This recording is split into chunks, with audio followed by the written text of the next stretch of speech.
بسم الله الرحمن الرحيم الحمد لله الذي أنزل لعباده اللباس يواري به سوآتهم والصلاة والسلام على سيدنا محمد وعلى آله وأصحابه الذين رضي الله عنهم أما بعد. حضرات، انسان کی تہذیب اور تمدن، جس کو عام طور پر کہتے ہیں کلچر اور ثقافت یا سویلائزیشن، انسان کی تہذیب اور تمدن کا اظہار جن چند چیزوں سے ہوتا ہے ان میں اہم ترین چیز انسان کا لباس ہے. لباس کے ذریعے سے انسان اپنی تہذیبی سوچ اور اپنی تمدنی افکار کا اظہار کرتا ہے. اگر کسی انسان کا مزاج حیا والا مزاج ہو تو اس کے لباس میں بھی حیا ہوگی، اور اگر کسی انسان پر بے حیائی کے اثرات آ گئے ہوں تو اس کے اثرات آ گئے ہوں تو اس کے لباس میں بھی اس کے نتائج ظاہر ہوں گے. اگر کسی انسان کا ذہن کسی عقیدے پر ٹھوس طرح سے مثبت طور پر جمع ہوا ہو تو اس کے لباس میں بھی تغیر و تبدل نہیں ہوگا. اور اگر کسی انسان کے اندر تلون مزاجی ہے، آج ایک رنگ ہے اسی رنگ میں رنگ ہے، کل کو دوسرا رنگ ہے اسی رنگ میں رنگ جائیں گے، تو یہ شخص اپنے مزاج کے مستقل نہ ہونے کی وجہ سے فیشنوں کا شکار ہوتا ہے. کبھی ایک فیشن کا شکار ہوگا، کبھی دوسرے فیشن کا شکار ہوگا، اور بدن کو سجانے کے نام پر وہ لباس پہننے لگے گا جس لباس پر اللہ کی لعنتیں نازل ہوتی ہیں. اس صورتحال کے اندر اس وقت جو بات سمجھانی ہے اس کو بہت غور کے ساتھ سنا جائے. حضرات، اللہ نے بندوں کے جسم کو چھپانے کے لیے لباس اتارا ہے. قرآن کریم میں اللہ تعالیٰ فرماتے ہیں هو الذی انزل علیکم لباسا یواری سوآتکم ریشا، وہی ذات ہے جس نے تمہارے لیے لباس اتارا جس سے تم اپنے شرم کی جگہوں کو چھپاؤ گے، اور اسی لباس سے تم اپنے بدن کو سجاؤ گے. لباس سے بدن کو سجایا بھی جاتا ہے اور لباس سے بدن کو چھپایا بھی جاتا ہے. یہ چھپانا اور سجانا یہ دونوں لباس کے اہم ترین مقصد ہیں. اب اگر سجانے کا عمل اتنا زیادہ پھیلایا جائے کہ چھپانے کا مقصد ہی فوت ہو جائے تو اس کا مطلب لباس کا پہلا مقصد فوت ہو گیا. اس وقت جو ہمارے معاشرے میں بے شمار لوگ نکر پہن رہے ہیں، یا اسی طرح سے بے شمار والدین اپنی چھوٹے چھوٹے بچوں کو، حتیٰ کہ اپنی چھوٹی چھوٹی بیٹیوں کو سکن ٹائٹ کے زین پینٹیں پہنا رہے ہیں، یہ سراسر وہ لباس ہے جس پر اللہ کی لعنتیں نازل ہوتی ہیں. اچھی طرح سے یاد رکھیں، اسلام نے لباس کا پہلا مقصد قرار دیا ہے بدن کو چھپانا، اور چھپانے کے لیے کچھ بدن کے حصے وہ ہیں جن کو ہر حال میں چھپانا لازم ہے، جیسے بدن کے وہ اعضاء جو اللہ نے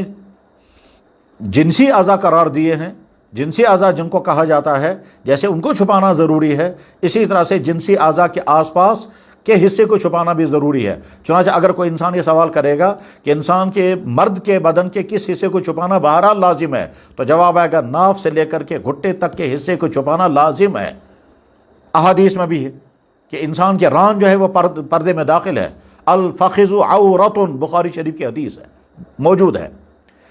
تو اب ایسی شرٹیں جن کی وجہ سے ناف کے نیچے کا حصہ کھل جائے، کیونکہ وہ شرٹیں اتنی چھوٹی اتنی تنگ ہیں، یا اسی طرح سے نکر پہن لیے جائیں اور جس کی بنا پر گھٹنے سے اوپر کا حصہ کھل جائے، تو یاد رکھنا چاہیے یہ وہ لباس ہے جس لباس کے نتیجے میں اللہ کی لعنت نازل ہوتی ہے، اور ایسے شخص کے چہرے پر بھی اس کے اثرات آ جاتے ہیں. چنانچہ ہمارے بہت سارے حضرات ایسے لڑکوں کے چہروں کو دیکھ کر محسوس کر لیتے ہیں کہ اس پر نحوست برس رہی ہے، لعنت کے اثرات ان کے چہروں پر آ گئے ہیں، اور بے برکتی اور نحوست اور خرابی ان کے چہرے بشرے سے ظاہر ہو جاتی ہے. زیادہ افسوس کی بات اس وقت ہوتی ہے کہ جب ہماری وہ مائیں، وہ بہنیں جو خود تو برقع پہنتی ہیں مگر اپنے چھوٹی چھوٹی بچیوں کو بھی وہ سکن ٹائٹیں پہنا کر کے اور وہ اپنا شوق پورا کر رہی ہیں. یاد رکھیں، اللہ کے نبی علیہ الصلوۃ والسلام کا ارشاد مبارک ہے، لعنت ان مردوں پر جو عورتوں جیسا لباس پہنے، اور لعنت ان عورتوں پر جو مردوں جیسا لباس پہنے. وہ بیٹیاں جو مردوں جیسی شرٹیں پہن رہی ہیں، وہ بیٹیاں جو مردوں کے دیکھا دیکھیا وہ بھی نکریں پہننے لگی ہیں، اور وہ مرد جو عورتوں جیسی شکلیں بناتے ہیں اور عورتوں جیسے بال بنا رہے ہیں اور ربن لگا رہے ہیں اور ہیئر بینڈ لگا رہے ہیں، یہ دونوں اس جرم کا شکار ہیں.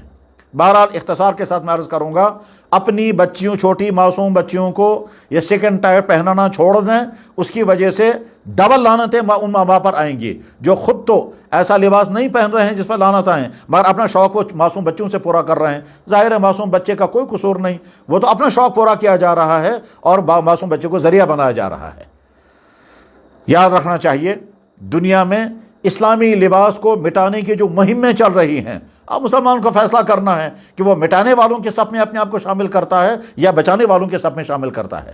اللہ کے نبی علیہ الصلوۃ والسلام نے اپنی امت کے لیے سارے احکام بیان کر دیے ہیں۔ لباس کے متعلق جو اللہ کے نبی نے احکامات بیان فرمائے ہیں، ان تمام احکامات کا اس وقت صورتحال یہ ہے کہ مٹانے کی پوری مہم ہے۔ چنانچہ مارکیٹ کے اندر اس وقت سارے وہی لباس ہیں جس سے ایک مسلمان کی شناخت ہی ختم ہو رہی ہے۔ اب مسلمانوں کو سمجھنا ہے کہ ہم اللہ کے نبی کے لباس کے کلچر کو ختم کرنے والوں کے ساتھ دیں گے یا اللہ کے نبی کے لباس کے تہذیب کو بچانے والوں میں ہمیں اپنے آپ کو شامل کرنا ہے۔ لوگوں کو یہ خبر سوار ہوتا ہے کہ صاحب اگر ہم فیشن کے کپڑے پہنیں گے تو ہم آگے بڑھیں گے، ہم ترقی کریں گے، ہم ماڈرن کہلائیں گے، ہم سیولائزڈ کہلائیں گے۔ یہ تمام الفاظ کے دھوکے ہیں، حقیقت اس کی کچھ نہیں ہے۔ یورپ کے ان ملکوں میں، ان شہروں میں جہاں سے فیشن ساری دنیا میں پھیلتے ہیں، ان شہروں میں بھی مسلمان اپنی شباہتوں کے ساتھ، مسلمان اپنی داڑھیوں کے ساتھ، اپنی اسلامی لباسوں کے ساتھ رہتے ہیں اور فخر کے ساتھ رہتے ہیں۔ تو غرض یہ کہ جو لڑکے اس وقت نکر پہن رہے ہیں وہ سمجھ لیں کہ یہ اسلام حرام ہے۔ جو لڑکیاں لڑکوں کو دیکھ کر کے انہوں نے بھی نکر پہننا شروع کیا، اور جو ماں باپ اپنی بیٹیوں کو شرٹیں پہنا رہے ہیں، سمجھ لیں اچھی طرح سے یہ حرام ہے اور اس پر لعنت اترتی ہے، اور ان گھروں پر بھی لعنت اترے گی، ان بیٹیوں پر بھی، ماں باپ پر بھی، اور لعنت کے اثرات چاروں طرف سے نظر آ رہے ہیں کہ کیسے جناب صحتیں برباد ہو رہی ہیں، توفیق نہیں مل رہی ہے، کیریکٹر تباہ ہو رہے ہیں، ڈپریشنوں کا شکار ہیں، اور سوسائڈیں ہو رہی ہیں، اور خودکشیاں چل رہی ہیں، اور لڑکے اور لڑکیوں کے غلط تعلقات، یہ ساری لعنت کے نتائج ہیں۔ ورنہ انسان صحت کے اعتبار سے، ذہنی سوچ کے اعتبار سے اور اخلاق کے اعتبار سے خوش ہونا چاہیے، مگر اس وقت تمام فیسلٹیز ہونے کے باوجود شاید کوئی شخص بچا ہوا نہیں ہے جو طرح طرح کی الجھنوں اور پریشانیوں اور طرح طرح کی پریشانیوں میں مبتلا نہ ہو۔ اس کی ایک وجہ یہی ہے، یہ لعنتیں جو برس رہی ہیں، اور لوگ سمجھتے ہیں کہ صاحب ہم نے اپنے گھروں میں پینلنگیں بھی کی ہیں، قالین بھی بچھائے ہیں، طرح طرح کی فیسلٹیز ہیں، مگر اس کے بعد ہم خوش رہیں گے، خوش نہیں رہ سکتے۔ خلاصہ یہ ہے کہ جو ماں باپ اپنی چھوٹے بچیوں کو یہ سکن ٹائٹیں پہنا رہے ہیں، وہ ماں باپ بھی لعنت کے مستحق ہیں، اور چھوٹے بچوں کو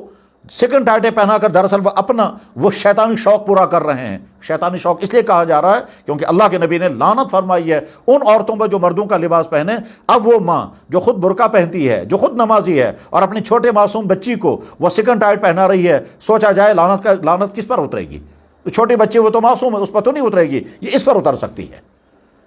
اور اس وقت صورتحال عجیب ہے کہ صاحب گویا ساروں نے مہم شروع کر دی ہے کہ اسلام کا لباس ختم ہو جانا چاہیے، مردوں کا لباس بھی ختم ہو جانا چاہیے، عورتوں کا لباس، اسلامی لباس ختم ہو جانا چاہیے، بے پردگی اتنی عام ہو جانی چاہیے کہ گویا پتہ ہی نہیں رہے گا کہ یہ مسلمان ہیں یا کوئی دوسری قومیں ہیں۔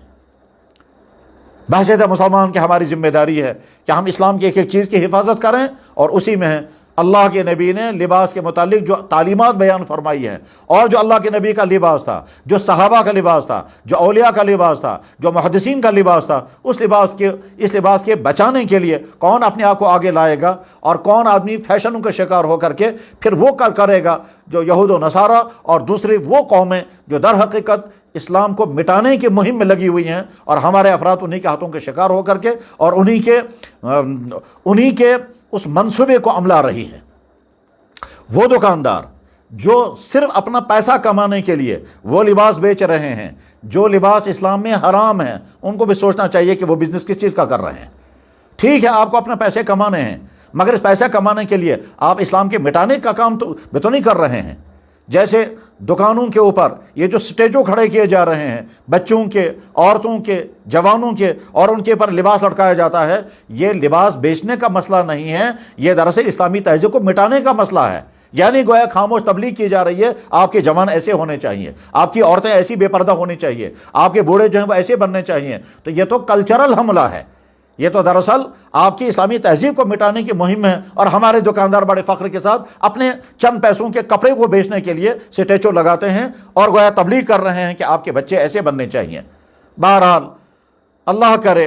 ہمارا ایمانی جذبہ جاگ جائے، ہماری غیرت بیدار ہو جائے، ہمارے اندر حمیت دینی پیدا ہو جائے اور ہم محمد رسول اللہ صلی اللہ علیہ وسلم کے لفظوں میں ماننے کے ساتھ ساتھ حقیقت میں ان کے ماننے والے بن جائیں. ورنہ لفظوں میں تو ہم بڑے بڑے دعوے کر رہے ہیں، ہم عاشق رسول بھی ہیں، ہم محبت رسول کے علم بردار بھی ہیں، ہمیں اپنے نبی کے رہبری کا بھی اعلان ہے، مگر اس کے باوجود ہماری عملی زندگی عبادات میں بھی، معاشرات میں بھی، اخلاقیات میں بھی، رہن سہن میں بھی، ہر چیز میں نبی کے اپوزٹ ہے. اللہ کرے یہ میسیج سب تک پہنچ جائے. اختصار کے ساتھ میں کنکلوڈ کرتے ہوئے عرض کروں گا، تمام نوجوان جو نکر پہن رہے ہیں آج ہی ان نکروں کو نکال کے پھینک دیں، اس لیے کہ وہ حرام ہیں. تمام وہ ماں باپ جو اپنی بچیوں کو سکن ٹائٹیں پہنا رہے ہیں آج وہ سکن ٹائٹیں نکال کر کے جلا دیں، اس لیے کہ وہ حرام لباس ہے ان بچوں کے لیے. اور تمام وہ لڑکے کہ جو سراسر غیر اسلامی بال بنا رہے ہیں اور نائیوں کے ہاں جا کر کے غیر مسلموں کی شکلیں دیکھ کر پھر کہتے ہیں ہمارا یہ والا کٹ ہمارا بنایا جائے، وہ بھی اپنے آپ کو سدھار کے راستے پر لائیں. یہ وہ حالتیں ہیں جن حالتوں پر اللہ کی لعنتیں اترتی ہیں، اور لعنت کے بعد آگے چل کر کے اللہ کا عذاب بھی اتر سکتا ہے. اللہ کرے یہ باتیں تمام بھائیوں تک پہنچ جائیں اور ان کا دل دکھنے کے بجائے وہ اپنی اصلاح کرنے پر آمادہ ہو جائیں. وآخر دعوانا الحمدللہ رب العالمین برحمتک یا ارحم الراحمین.